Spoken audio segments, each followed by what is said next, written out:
Hey, it's Dave Ruddleberger here from the Schottenstein Center and Nationwide Arena. Time for our weekly check-in with the one and only Gary, the Arena Guy. Arena Guy, how's it going? It's going great. It's a beautiful day outside, by the way. Well, we've had a nice got out of that where it was crazy hot, and it's been Yeah. much better. I've been enjoying this week. Yeah, actually, earlier this morning, I brought my laptop out on the front porch and was working outside, a little bit of a breeze. So kind of liking this little 10-degree drop and a little breeze. But It makes a huge difference. It really does. But I love summer, so no complaints here. Now, I see you rocking the Garth Brooks T-shirt. That looks like some kind of historical piece from when concerts were actually performed live. Is that how it worked? I think? You know, I've read about that in history books. That there used to be concerts in these buildings called arenas. I remember. I think I have a vague recollection of hearing about those. Yeah, and then people in large numbers, sometimes up to 15, 20,000 people would gather at one spot and watch their favorite performer in person. It's crazy. This was one of those when Garth played the Schottenstein Center for 6 nights over 2 weekends a couple years ago. Time was, what, 4 years ago now? 3 years ago? It's been a while. And it was great. So, yeah. Yeah, it's funny because, you know, you and I often, at pretty much every show that we would go to, we would walk over to the merchandise booth and check out the merch. And, you know, we call it merch. The merchandise, the kind of T-shirts and the, you know, here in the industry, yes. But it's that thing of you and I often look at it kind of from a different perspective of, because we see everybody's stuff. And we're always like, oh, that one's going to sell. That one's not, and then often, what were you thinking? Yeah, what were you thinking? Yeah. And so many people, I think, with the merch don't, you know, a lot of it ends up looking like the bootleg stuff you find in parking lots sometimes, and I think there's some untapped potential for some good stuff. I think that's true a lot of the time. The major stars like Garth, they've got it down, and then there's some other ones, and even some major stars. You think, come on, guys, you can do better than that. Yeah. It's fun. It is fun to go through. Well, speaking of fun, let's talk about the basketball tournament, right? Wrapped up, as we're recording this, it wrapped up just late last night. Boy, how was that, having actual sporting events here in Columbus, broadcast to the world? It was just so great. 197 countries saw Columbus and Nationwide Arena. I kind of joke that I hope that the fact that Switzerland saw Nationwide Arena helps our ticket sales come in. Can't hurt. 197 countries. The health officials and all of the major sports, the NBA, NFL, NHL, Major League Baseball, college sports, all had their eyes firmly planted on this event and Nationwide Arena Columbus to see if we could pull this off safely with the policies, procedures, testing, and all that went with it. And to see if it could work for them also. And I'll tell you what, it went off without a hitch. TBT did over 2,000 tests since the contact practices began at the convention center through the tournament. And they were careful, cautious. The players were quarantined at the Hyatt. They practiced at the convention center, which is attached. When they got in the elevator, it was limited to 4 players, and they had to be from the same team. Very, very careful. Room service, which, you know, I've never done that, but that sounds kind of fun. They don't really have room service at the Super 8 where I stay. Yeah. But and then they walked over to Nationwide Arena. They dressed an hour before game time, so no locker rooms, anything like that. The losing teams, actually both teams, had their bags packed like a reality show. Yeah, right. The losing team picked up their bags and left for another hotel immediately after the game. And then the whole process, no fans. We were thinking about how in the world is that going to work? It's going to be dreadful. The players are used to the energy of the fans. On TV, we're used to the yelling and excitement from the fans. It looked fantastic, I thought. You know, couldn't agree more. We would rather have fans, certainly, but because of the way of the world, we couldn't. TBT did a fantastic job to create this event for television, and it looked great on TV. Also, there's very limited staff. You and I were not there. No, it was so weird not to be there. I know. We are at almost every non-Blue Jackets event, because Blue Jackets have their own staff, and sometimes they're there for Blue Jackets, but at Nationwide and the Schott. And so weird not to be there. So there's a limited staff. ESPN had a limited staff. I've told you this before, but 5 cameras, 2 manually operated, 3 remotely operated. The announcers were actually in Indianapolis. So, all that kind of stuff, it went off without a hitch. And the Golden Eagles won the winner-take-all $1 million prize. Sad that Carmen's crew lost. Yeah. Put an end to Aaron Kraft's professional basketball and just basketball career, period. But it was great games, great competition, and what an honor and thrill to have Columbus and Nationwide Arena host this event. For sure. I mean, it was at the end of the day, it was great basketball by people who really wanted to win. And so last night, watching Sideline Cancer and the Golden Eagles being tied heading into that Elam ending, that special ending that they do, which I think is genius, right? I love the fact that the basketball game does not become a foul shooting contest there at the end. The momentum keeps there, the excitement level is there, and the heartbreak when Sideline Cancer lost the game.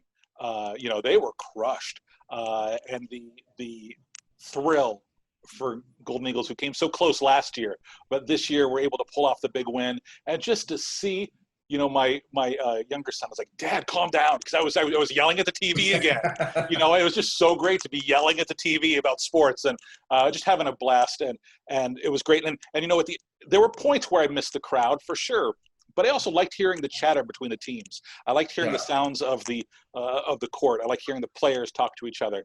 And when they won, the emotion was still there, and they were blasting, "Don't Stop Believing" and "We Are the Champions" through the speakers, and it was still a pretty special game. And we got a nice little feature at halftime where they kind of showed all the stuff you were just talking about, all the special measures that were taken into consideration to help pull this off. Because I got to be honest, I wasn't sure we could do it until the game wrapped last night.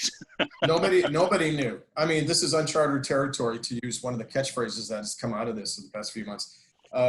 And so nobody really knew. We thought it could happen, and my gosh, the procedures and safety measures were relentless with caution. It had to be. It had to be. And nobody knew. Everybody was hopeful and optimistic and expectant that it would go well. And the fact that it did without a hitch shows promise for the other leagues that are moving forward now. So we really set the example, and we were under a spotlight, not only by other sports, but by health officials. Yeah. So this could affect other events as well to show that it can be done. I'm not sure we're close to having large gatherings yet, but the fact that we can host other events shows that it can be done. So, pat on the back to everyone from the city, from health officials, from the convention center to the hotels to Nationwide Arena, and everybody who helped pull this off, and TBT, of course. Yeah, and it was just so much fun. It was just a lot of fun. It was great having an actual event to talk about. So I was actually, when I watched the first game on the 4th, I kept looking for a little graphic at the end of the screen or bottom of the screen that said from 1974. Right. Because all of, ESPN has been hosting cornhole tournaments. In fact, you've talked about this a lot, that prior to the first game, it was preceded by a cornhole tournament. And now, they've been showing the Eagles concert over and over because there's just no programming. And it was great to be a part of that first event, one of the first sporting events in the entire country since early March. Yeah, have the whole tournament, actually to have the championship game happen. There were a couple teams early on that had to be disqualified for health reasons, and we're all just watching like, is this whole thing going to crumble? And it did, and that's a testament to all the work that everybody put in behind the scenes, which was just great. So a lot of fun. You mentioned that Eagles concert on ESPN. So that was the same concert tour that came through Nationwide Arena. It was the Eagles' most recent tour, the first one without Glenn Fry, their first big tour. And I have to tell you, I've watched a couple times on ESPN. That was a great killer show. And watching it on ESPN, it just proved what I've known all along. Don Henley is a great athlete. ESPN. Don Henley's a great athlete. And Vince Gill, super athlete. No, it is weird to have the Eagles on ESPN. I mean, that was a head scratcher. Like, did they make a mistake? Yeah. When I was going through the guide. But I will tell you, and we talk about all these things every day, although we haven't seen each other since March. But it was a great show. It was an incredible show. In the beginning, when they announced Vince Gill would replace Glenn Fry, there was like, yeah, that kind of makes sense. He kind of came from that genre as the lead singer of the Pure Prairie League, which has like the southern rock harmonies that kind of relate to what the Eagles did, especially early in their career. And so that kind of made sense. And then Glenn Fry's son, Deacon, was in it. I will tell you that was an incredible show. And then like you, watching it, I couldn't stop. I was going to go through the dial and watch part of it, and I knew I could come back. It was so good. Yeah. It was so good. Vince Gill is fantastic. And I loved when he said, can you guys put up with a hillbilly song? And he did one of his hits, which wasn't one of his hillbilly hits. It was almost more of a pop song. He was really good. And Deacon Fry, really talented. Oh, and he looks just like his dad from the 70s.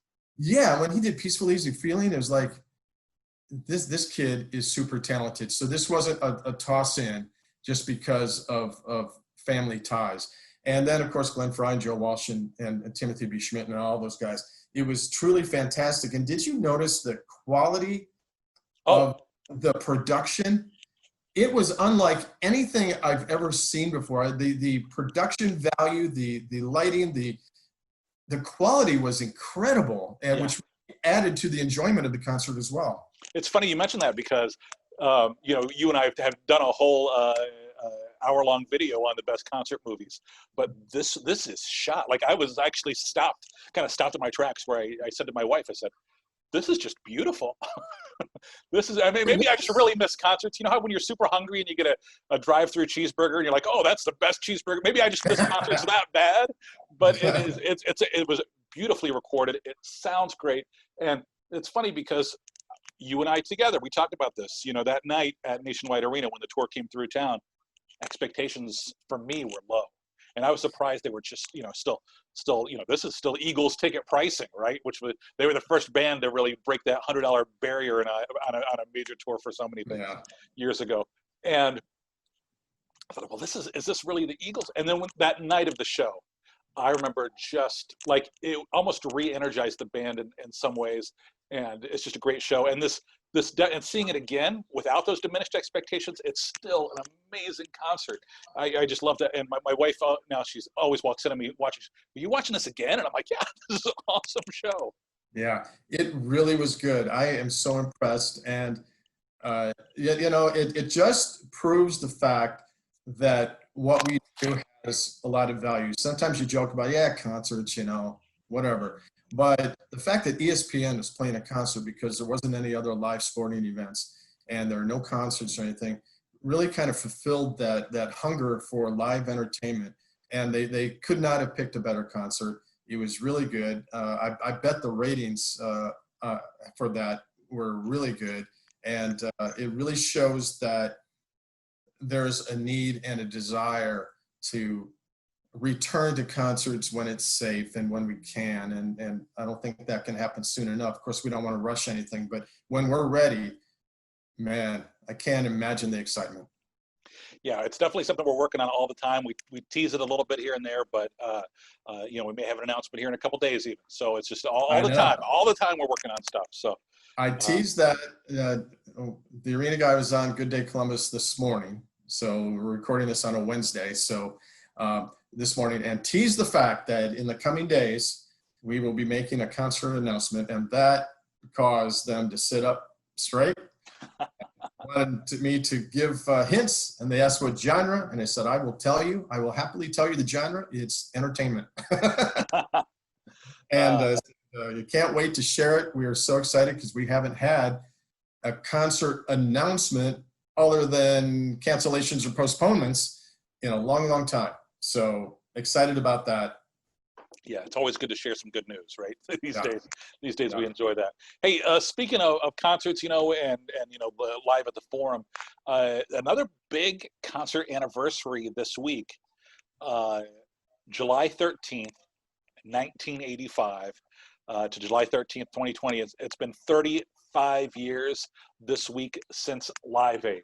And you and I have talked about Live Aid here before, but I thought we could talk about a little more detail, looking back at one of the greatest concerts of our lifetime. No question. And I think when we talked about Live Aid in the past, we've talked about it in the context of Queen, when we talked about Queen and Bohemian Rhapsody and Freddie Mercury and all that, because their performance at Live Aid is considered by critics almost unanimously as one of the great live performances of all time. Period. Yeah, right. Yeah, right. Period. Overall. I mean, it just was incredible.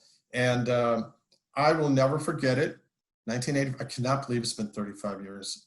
Pretty soon it will be older than me.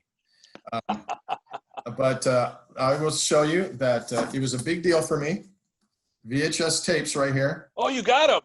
This is the entire Live Aid concert that I recorded on VHS. To young kids, this was a videotape recorder. You don't even know what that is. Live Aid that I recorded. I worked at the arena in Champaign, Illinois, and one of the radio station GMs that was a friend of mine was going to be busy that Saturday, but said, you know what, I didn't have cable. And so, and young kids don't even know what cable is anymore anyway. But he said, you come over and watch it. And I did. I sat in this GM's apartment, just me, watching, just mesmerized on television, watching the concert. And I recorded all of it. And there are a lot of interesting aspects to it that maybe we'll get to, but I'll never forget it. It was unlike anything that we had ever seen before. And it was truly phenomenal. You know, we joke about this being like something you've never seen before. And it's as simple as a concert. But to take people back, before this show, for a lot of these bands, maybe you had seen them for a couple years on MTV, or you saw the occasional performance on a Saturday Night Live, but to see a live concert where a band is performing multiple songs in a set, and this number of bands together, there was very, very, very little opportunity to see these bands perform live because there was no YouTube. And if you hadn't had the chance to see these bands in person, or even if you had this collection, it was mind blowing to get to see. And it was such amazing exposure to live music that so many of us had not really had at that point. Right. And let me move my screen a little bit. Right up there. There it is We Are the World. It's the story of We Are the World. I actually have a book on the story of Live Aid, but I moved a year ago, so don't expect me to be unpacked after a year. It's in some box somewhere. I'm still organizing. But this all came from We Are the World, which happened after an American Music Awards, and they got all these stars together. As everyone knows, it became one of the biggest singles of all time. It raised a ton of money for USA for Africa. Quincy Jones produced Springsteen, Stevie Wonder, everybody. In England, Bob Geldof did Band-Aid and another record, which was huge internationally. And, the USA for Africa and We Are the World was supposed to, check your egos at the door. Yeah. It was the big thing because all these superstars were trying to get good exposure on that record. And out of that came Live Aid. And it's funny about Live Aid, it was not as easy to get performers for that concert as people think. There were a lot of performers that backed out last minute. There were performers that were unsure about it. They weren't sure the money was going to go to the right place. Some felt like doing the record was enough and they didn't have to do it. They didn't understand the scope of the concert. Stevie Wonder, Huey Lewis backed out at the last minute, which Huey Lewis, what exposure this concert would have been. And Stevie Wonder is so socially conscious. I can't believe he didn't do it. And others, but it came together. And eventually there were so many artists that was held both at Wembley Stadium in London and JFK Stadium in Philadelphia. There were so many artists, over 100 and some artists, that wanted in the end to perform in Philadelphia. There wasn't enough time to do it. So they opened the start time a little bit earlier. And then it was all on MTV, but ABC came on board to do a primetime airing, which got ABC and MTV. I'm telling you more than you want. No. I remember this very clearly. Yeah. ABC and MTV got into a bit of a little war over who they didn't want the other one to do it. ABC wanted the major talent, the biggest stars of the world, the Mick Jaggers, the Elton Johns, the Paul McCartneys, those people to be in primetime. And Bill Graham and others, the famous producer, were saying, we've got so many artists, somebody's going to have to give and somebody's going to have to perform at 2 p.m. And they finally, a lot of artists just came on for the grand finale because there wasn't a spot for them. And then in Wembley, it just went back and forth. It was so much fun to watch. Get this. Wembley Stadium sold out in 2 hours when it went on sale. Ticket prices in US dollars were $31.25. Say it again? $31.25. Sold out in 2 hours. JFK in Philadelphia sold out in 5 hours. Ticket prices $35 and $50. And $50 was thought to be really expensive for that lineup, those artists. And yeah. Oh, I wish I was there. Joan Baez on stage said, this is your generation's Woodstock, right? But yes. even Woodstock was was not seen by the world until many years later when the movie came out. And then it was just a short version. This really was a moment that the guy. Remember, we talk about it because we're the old guys. Get off our lawn. But it was a moment when the world came together. Right. Yes. And it's so rare that you get those moments today where everybody is kind of united, and it felt like the world was watching that day. And just let's kind of talk through some of the highlights of the day. You mentioned it already, so we have to touch on it. Just Queen's performance. It was a performance that I remember at the time watching it. When Freddie was doing a Radio Gaga and Wembley was packed and all the arms were in the air, and I remember just kind of being blown away by this band Queen, who I had seen very little of as a live band, and weren't really very heavy rotation on MTV at the time either. So watching them just steal the show at Wembley was just one of those moments where your jaw dropped. It really was. And you mentioned Joan Baez because she was a Woodstock. She opened the concert. And so it was symbolic and made a lot of sense. But yes, so many great artists. And then they had some pairings. Like, to go back to my favorite artists, Elton John was teamed up with George Michael for the first time. And they did Don't Let the Sun, right? Didn't they do that together? Yeah, before they did the recorded. Well, it was a version from George Michael's concert. But before that, and Kiki D came back for the first time. And so that was good. But I remember they went to commercial when Elton was covering a Marvin Gaye song called Can I Get a Witness? And they went to a commercial about a verse in. They're like, oh, no, stop it.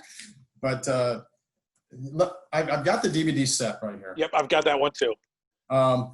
Just read some of the names here. I won't read them all because there are way too many. But look at this lineup. 1.5 billion people watched worldwide.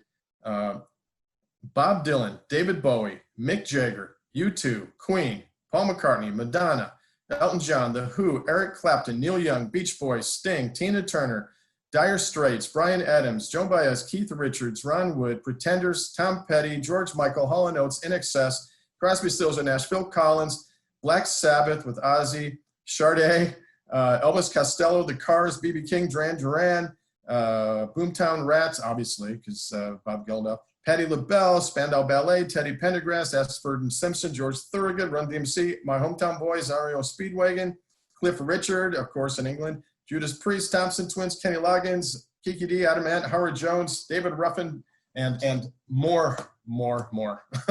Yeah. That one show. It was a crazy day of hits.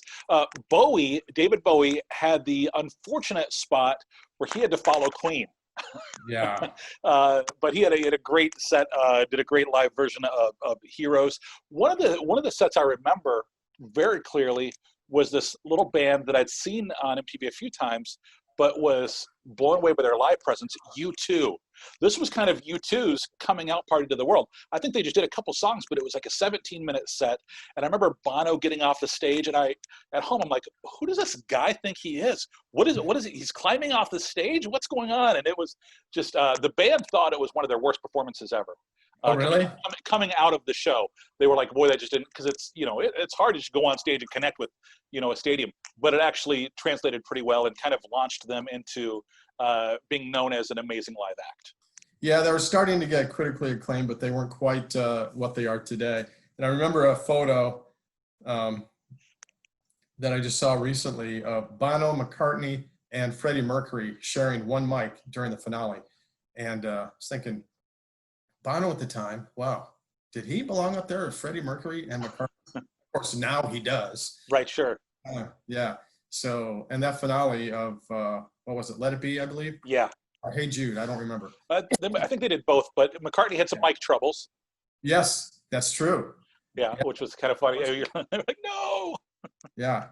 So, what a great concert. Raised $40 million, which by today's standards seems kind of low, but at the time was huge. And a lot of countries were doing a telethon simultaneously with the concert to help raise the money, and that was important to Bob Geldof. Yeah, absolutely. One of the bands that we mentioned the sound problems from McCartney. Another band that had some sound issues was Led Zeppelin. Yeah, and it was. That's why you didn't. They're not on that DVD set. They're on your VHS tapes, I'm sure. Yes, they are. If it's on TV, it's on my VHS. It kind of, they hadn't played together live in a long time, so them coming together was big. It was huge. Phil Collins, who we'll talk about here in a minute, was on drums for them. But it was, it was great to see Led Zeppelin, but they will say that was not one of the great live shows. No, but at the same time, it was the first time they had performed together in a long, long time, at a time when nobody thought that would ever happen again. Yeah. So just seeing them was pretty cool. Now, Phil Collins played that day, both stadiums, and he played with Sting, he played with Clapton, and he played with Zeppelin. That's a good day for Phil Collins. Talk a little about how his set what he did that day. Well, I mean, he flew from one. I forgot, where was he first? I think he was in Philadelphia first. Was he not? I would imagine because of the time difference. His time difference, yeah. Probably in London first, right? Yeah. Well, probably. Yeah. I don't know the time. I don't. But he flew from one arena to the other, and he wanted that because he wanted kind of to be able to say he played at both places. So that was kind of a cool thing, kind of a cool anecdote of the concert. And he played with Led Zeppelin and Sting, and he was kind of like a utility player in a way, all the while being Phil Collins. Yeah. Very cool, and was looking forward to it, and kept watching him to see how exhausted he may have been. Oh, I can't even imagine. But the adrenaline too of stepping out on that stadium stage. One of my favorite performances for me had to be Mick Jagger and Tina Turner. Very good. That was outstanding. I believe they did "State of Shock," yeah. which Mick Jagger's song with Michael Jackson. Michael Jackson refused to be a part of this, which is hard to believe too. They said his scheduling didn't allow it, and he just didn't. A lot of these artists didn't know that it was going to become as big as it was. So Mick Jagger recruited Tina Turner. It was fantastic. She could have been on the original record, and it would have still been a #1 hit. And then they did "It's Only Rock and Roll," the great Stone song, which is perfect for Tina Turner, high energy and all that. And those two together, just amazing. I mean, the energy, the charisma, all that, amazing. It's too bad they didn't do more together over the years, because together they were just like the most dynamic together. It was just earth-shattering, right? It was the electricity and the way that they performed together. It just immediately like blew up your TV. It was amazing. Totally, and that was very cool. Mick Jagger asked her without much notice to do it when they found out Michael Jackson was not going to perform, and she said yes right away. And who wouldn't want to perform with Mick Jagger? But, they're egos. Eagles were checked in the door when they did We Are the World. Eagles were definitely at the door for this concert, as stories. But which irritated Bob Geldof, because some of the performers really wanted the typical stuff they want for a regular concert, and this was not about that. But a lot of artists were there for the cause and wanted to do what they could. And a lot of the artists were there for exposure. And that's what irritated Bob Geldof, is the artists that were there kind of selfishly to promote themselves rather than promoting the cause. And there were both tribes, if you want to call it that, sure. Both categories. And, when you're dealing with artists anyway, we do it when you deal with just one act, there's a lot of ego caressing that usually or often has to go on. Can you imagine, with all those artists that we're talking about and that I rattled off, having to be concerned about that during one day, just one after another after another? And so often it's the artist management actually who is wants to show to their artists that they're taking the best care of them, better than anybody else. They don't want to be outshined by anybody else. So, but they're the ones who are making those demands often, and it can get a little crazy. It's funny you mentioned, the reasons you're there. Duran Duran specifically definitely wanted to increase their profile as a band to be taken seriously. Hit some very wrong notes that day, and it didn't quite happen. Madonna, at that moment, she even commented about it on stage.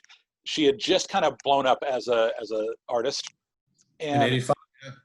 And she had the Playboy scandal had just hit, where some old pictures of her posing for some art class had been published in Playboy magazine, and I remember her talking about that from stage. So it was just, it was a big day.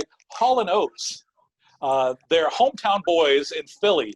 They had to be there. Yeah, it was a big day for them.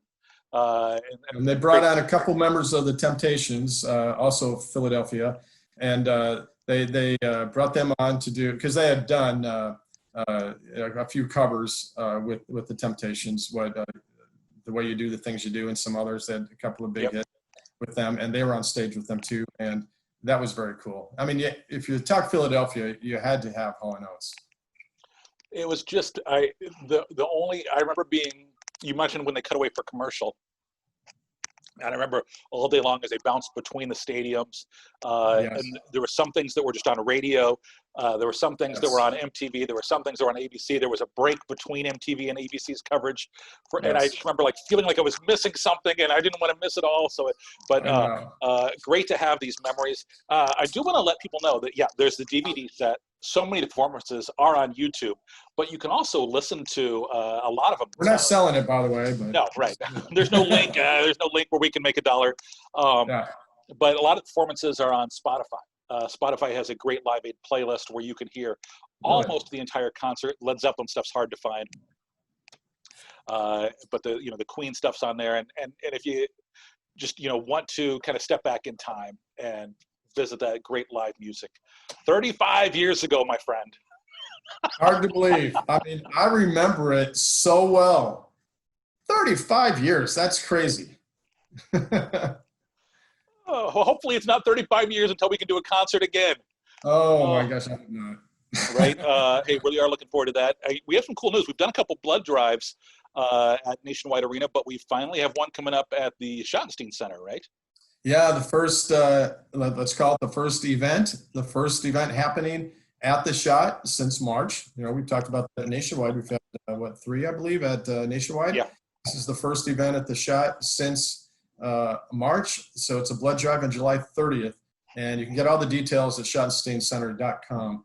But because of COVID-19, there's a real need. People have, been concerned about other things. In the meantime, there's been a shortage. And so this is an attempt for people to contribute and help during these times. And the Schott, we're real happy to host that coming up July 30th. Absolutely. So again, all those details at schottensteincenter.com. Arena Guy, where can people find you on social throughout the week? Facebook, The Arena Guy. Twitter, Instagram, _ The Arena Guy. And of course, The Arena Guy and then Dave, we do a podcast, so you can listen to old episodes wherever you get your podcasts. And the last few have been on YouTube, so you can actually watch us. And this is kind of like our video podcast now, since we can't do the podcast. But yeah, and of course, share the arena information. Yeah, well, hopefully we'll have some exciting stuff to talk about next time we chat.